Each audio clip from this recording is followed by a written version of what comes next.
Coming up on The World Today. 19 years later, Americans mark September 11th, 2001 attacks. More than half of a million people in the U.S. state of Oregon flee deadly wildfires. European countries agree to take minors after fire in Greece's biggest refugee camp as refugees cry for help.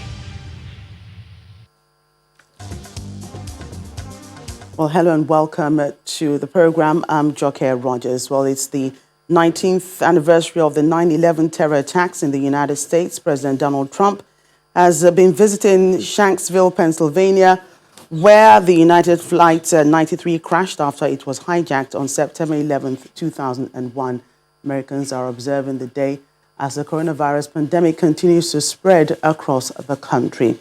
We'll get to that story much later, but let's move on to some other stories. Germany says 10 European countries have agreed to take 400 unaccompanied minors who fled Greece's largest migrant camp when it was gutted by fire. The Interior Minister says most will go to Germany and France. Close to 13,000 people had been living in squalor in the Moria camp on Lesbos. Families have been sleeping in fields and on roads after fleeing the blaze on Wednesday as authorities struggle to find accommodation for them. After visiting the area, European Commission Vice President Margaritis Schinas announced that the devastated camp will be replaced by a modern facility at the same location. The Moria camp was initially designed to house 3,000 migrants. People from 70 countries had been sheltered there, most from Afghanistan.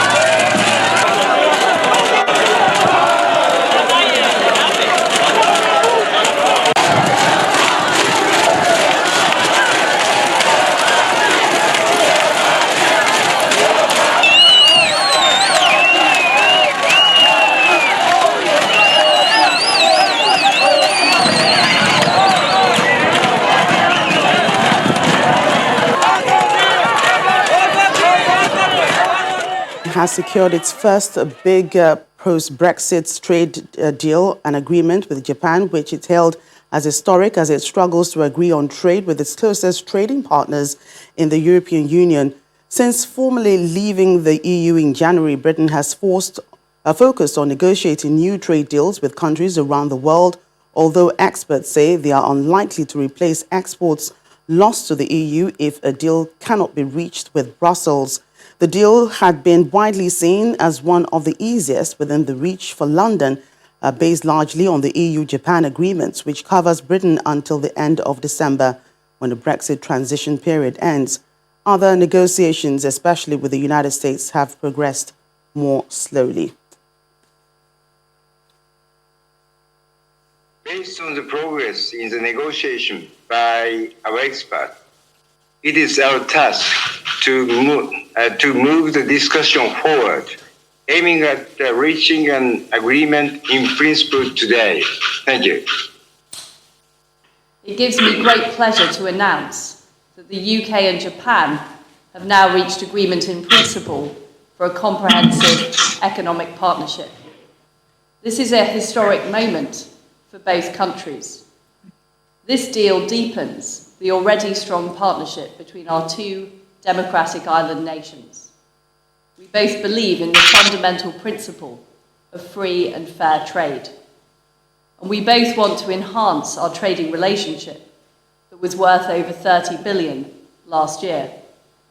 For Britain, this agreement is a sign and a signal that we are back as an independent trading nation.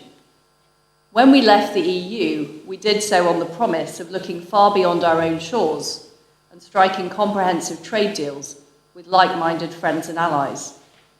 This deal is testament to that vision and ambition. It's our first deal as an independent trading nation and offers a glimpse of what we can achieve outside the EU.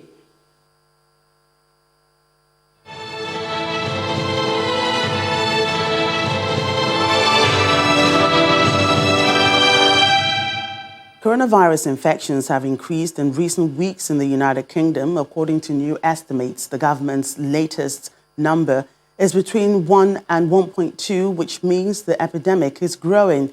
And a study of thousands of people in England found cases doubling every 7 to 8 days, with a marked rise in the north and among young people. New laws on how many people can socialize indoors and outdoors are being introduced from Monday. Meanwhile, here are other developments on our COVID-19 global updates. The World Health Organization and the Africa Centers for Disease Control have launched a new laboratory network that will reinforce genome sequencing of coronavirus in Africa. The initiative seeks to study the possible mutations of the virus in order to prepare better responses in the public health sector. Experts from the WHO and the Africa CDC believe that the move will help countries understand the different strains of the SARS-CoV-2 virus in order to improve the country's responses, treatments, and possible vaccines and make them more relevant to the continent's population. Meanwhile, WHO Chief Tedros Ghebreyesus is calling for solidarity among nations and global leadership to defeat the pandemic, adding that divisions will only give the virus an opportunity to spread. So I will again remind we will need solidarity and we will need global leadership, especially of the major powers in the world. That's how we can defeat this virus. Elsewhere, France is planning tougher measures to combat coronavirus after experiencing a record number of daily cases. The country registered 10,000 new cases in a 24-hour period, according to Thursday's figures. The head of the Scientific Council advising the government on the pandemic, Jean-François Delfraisier, has warned that tough measures will be required. And in Asia, India's COVID-19 situation continued to worsen on Thursday as the country reported as many as 95,735 new cases during the past 24 hours, bringing the total tally to over 4.4 million. It's rewriting the world's record of a single jump of COVID-19 cases in one country. Earlier this week, India overtook Brazil to become a country with the highest number of coronavirus infections in the world, only after the United States. And finally, Thai authorities have stepped up security and mandatory testing for residents and migrant workers in border towns as a new wave of COVID-19 infections surges in neighboring Myanmar. Dozens of migrant workers from Myanmar received COVID-19 swab tests and mobile testing centers in Western Tak Province. Authorities started conducting mandatory testing for border residents and migrants at least a week ago.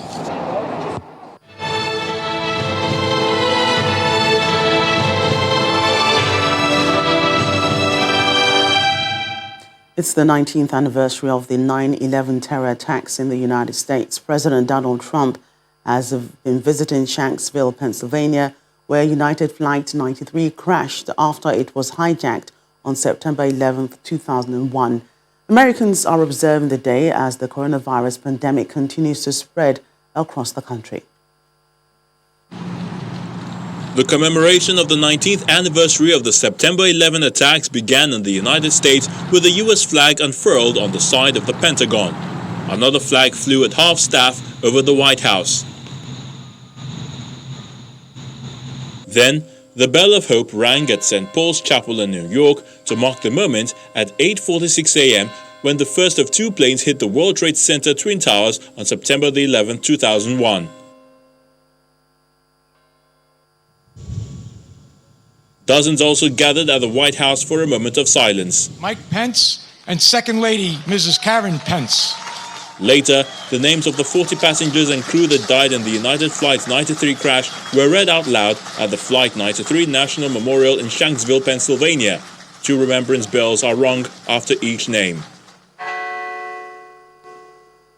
In his remarks, President Donald Trump described how the passengers fought back against the hijackers who intended to crash the plane into the U.S. Capitol. Instead, the plane crashed in a field in Pennsylvania. He also honored the first responders who died during the attacks. 19 years ago on this day, at this very hour on this field, 40 brave men and women triumphed over terror and gave their lives in defense of our nation. Their names and their stories are forever inscribed on the eternal roll call of American heroes. Today we pay tribute to their sacrifice, and we mourn deeply for the nearly 3,000 precious and beautiful souls who were taken from us on September 11th, 2001. Bring the memory of the men and women of Flight 93. The only thing that stood between the enemy and a deadly strike at the heart of American democracy was the courage and resolve of 40 men and women, the amazing passengers and crew of Flight 93. Osama bin Laden and Al-Qaeda claimed responsibility for the suicide attacks on September the 11th, 2001, and the US-led war in Afghanistan followed. US forces killed bin Laden in May 2011 in a surprise raid on his hideout in Abbottabad, Pakistan, ending a nearly 10-year hunt for the Al-Qaeda leader. The ceremony also took place at NATO's headquarters in Brussels on Friday to commemorate the September 11 attacks, 19 years after they occurred and a day before the start of peace talks between the Afghan government and the insurgent Taliban in Qatar's capital of Doha. The 2001 attacks triggered involvement of the US and its NATO allies in Afghanistan against the Taliban, who harbored Osama bin Laden, the Al-Qaeda militant leader who plotted the attacks. Speaking after the laying of a wreath before a monument commemorating the attacks, the Military Alliance's Secretary General Jens Stoltenberg said of the US brokered talks they were not guaranteed for lasting peace, but a historic opportunity we all must seize.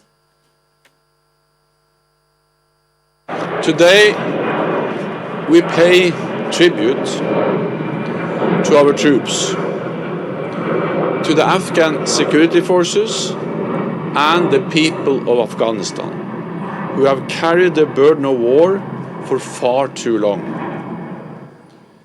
Their sacrifices have not been in vain. We are now closer than ever to peace.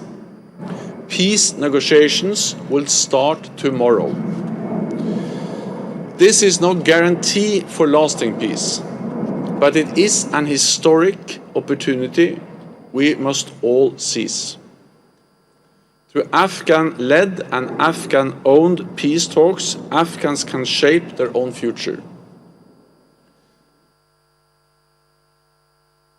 Still to come on the program. Senior gymnasts become local celebrities in Tianjin, China.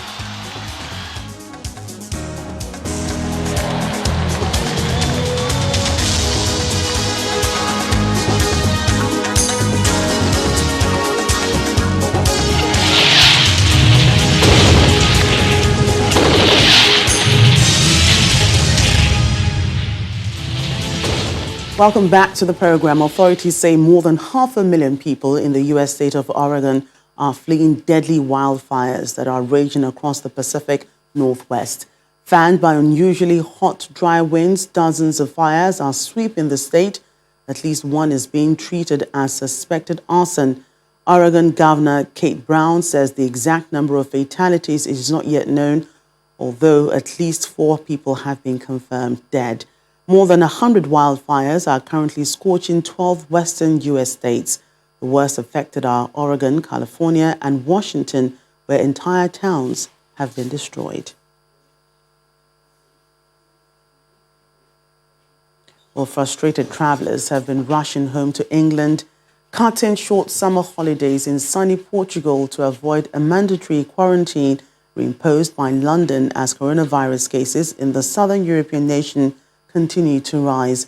British authorities announced on Thursday anyone arriving in England from Portugal, excluding the Azores and Madeira archipelagos, after a 4 a.m. on Saturday will need to self-isolate for 14 days. British authorities said Portugal only spent 3 weeks of England's self-quarantine isolation rule, but a rise in coronavirus cases forced British authorities to reimpose it. Home to 10 million people, Portugal initially won praise for its response to the pandemic, but cases have crept back up. The health authorities reported on Thursday 585 new infections.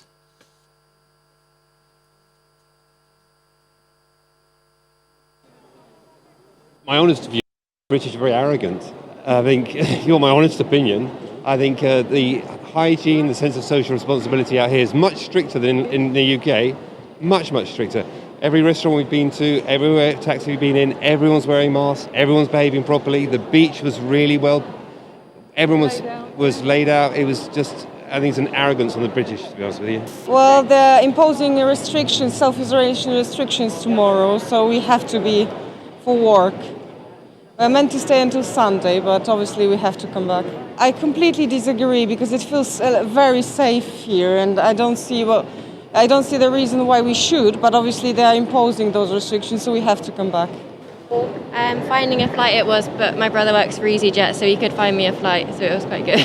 But he's lucky. Yeah. Very lucky. Very lucky. Yeah. It's annoying that they keep changing it all the time because it was so unclear, and obviously you had a day to get ready for it, so it wasn't very fair. But United States Secretary of State Mike Pompeo has welcomed long-awaited historic peace talks between the Afghan government and the insurgent Taliban. Mr. Pompeo made the statement in flight on his way to Qatar's capital of Doha, where the meeting takes place. The United States has been attempting to ease negotiations between the two warring sides since signing a troop withdrawal deal with the militants in February, but the process was hit by delays over disagreements about the release of prisoners.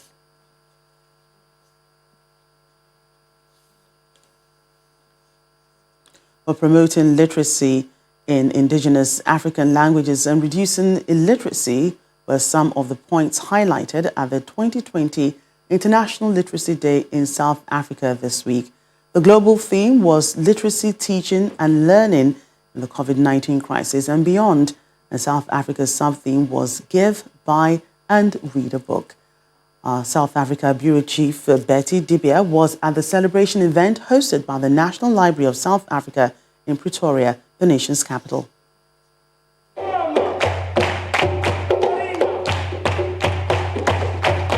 The 2020 International Literacy Day focuses on literacy teaching and learning in the COVID-19 crisis and beyond. But the contribution of speakers present highlighted several other areas literacy can be promoted in Africa. Eradicating illiteracy is also about ensuring that people read and continue to read throughout their lives, making meaning through reading.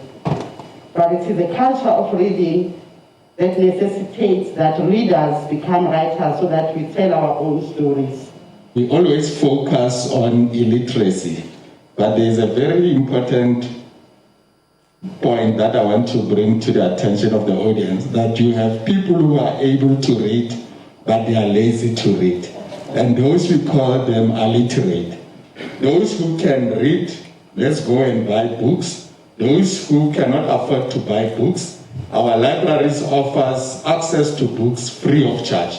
Then there's the issue of promoting reading and writing in African indigenous languages. The acting chief executive of South Africa's National Heritage Council, Ms. Louise Mabe, called for curriculum change in schools to promote the continent's rich heritage. We are hoping that in African languages, there will also be some writings on COVID-19. We shouldn't see them only in English or Afrikaans, but there will be books that will give, a perspective of how, as Africans, we encountered and we fought to stay alive during COVID and how it impacted on our lives. 1, 0. and bringing that COVID story to the space of the children. 2 qualified teachers, Thokozane Diosini, a PhD candidate, and South Africa's Miss Essay for 2016, Ntandoye Nkosi Kunene, presented Cory in the Universe, a book expected to hit the bookstands next month in South Africa's 11 official languages and probably a 12th. We've always had the interest of writing children's storybooks, and so when COVID-19 happened, when lockdown happened, we just merely adjusted the storyline, we adjusted the characters so that it fits with the pandemic, because we both just believe there's been such a high-level conversation around COVID-19 and we didn't have anything for children. Growing up, we didn't have many stories in our indigenous languages and have characters that looked exactly like us, our skin tones, our hair, our pigmentation. So this is just a great body of work that speaks to the diversity, multicultural and multilingual South Africa, because the book is available in all 11 South African languages. Okay, you've been challenged for a 12th, an audiobook. Do we see that coming? Yes, it's definitely coming up. It is something we have been talking about, and because we are pushing inclusivity the whole time, so that's our next project, where we want to make an audio book. I mean, even yesterday we were speaking to one of our sign language interpreters, and so we also want to move into making sure that kids, that it can be signed.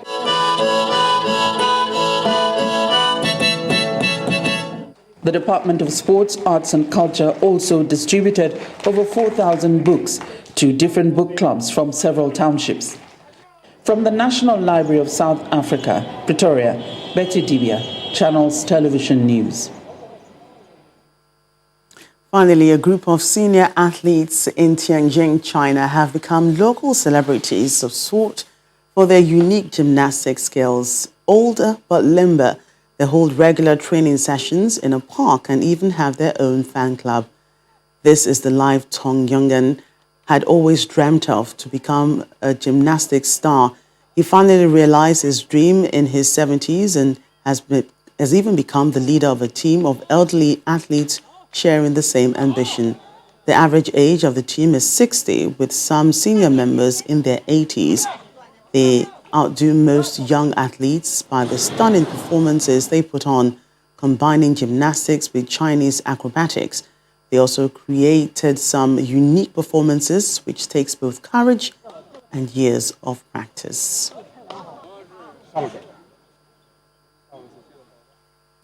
Well, that's the program today. Thank you so much for watching. I'm Jokia Rogers.